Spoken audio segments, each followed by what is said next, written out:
Crollo Lucifer is the charismatic and enigmatic leader of the Phantom Troupe and Hunter x Hunter. Born in Meteor City, he founded the Troupe to protect and elevate his fellow outcasts. Calm, intelligent, and philosophical, Crollo values existential meaning over material gain, often reflecting on life, death, and purpose. As a Nen user, he wields Skill Hunter, a conjured book that lets him steal and use other people's Nen abilities, making him one of the most dangerous characters in the series. He is by far one of my favorite characters. The nonchalant king will never be stopped. While not overly sadistic, Crollo is ruthless in achieving his goals and places the Troupe above all else. His fate is tied closely with Kurapika and Hisoka, and his journey may ultimately end in battle or spiritual fulfillment on the Dark Continent. Now, the question I come here to ask today is, what is Crollo's endgame in all of this? Spiritual fulfillment through chaos and nihilism.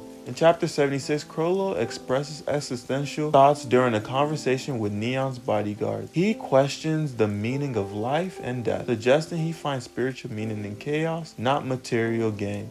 If I'm gonna die, I want to die fulfilled.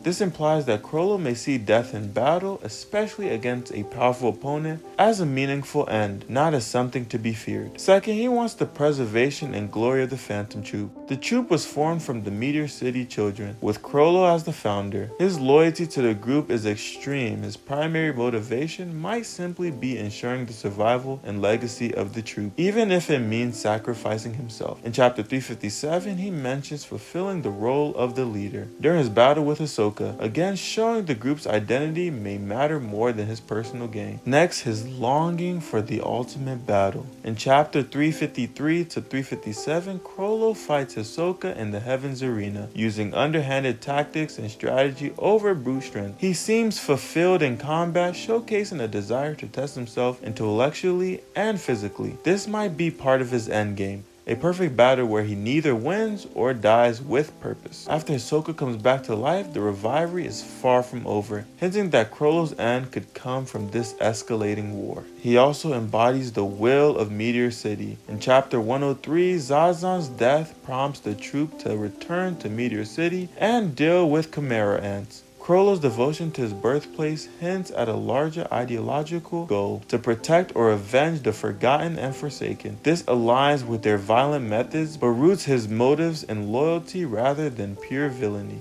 Now let's talk about his role in the chaos of the Black Well. In the current setting, the Mafia war and succession battle among the Kakin princes. Troupe's involvement. The Phantom Troupes are currently hired by the Jiyu family and entangled in the Heili Mafia conflict.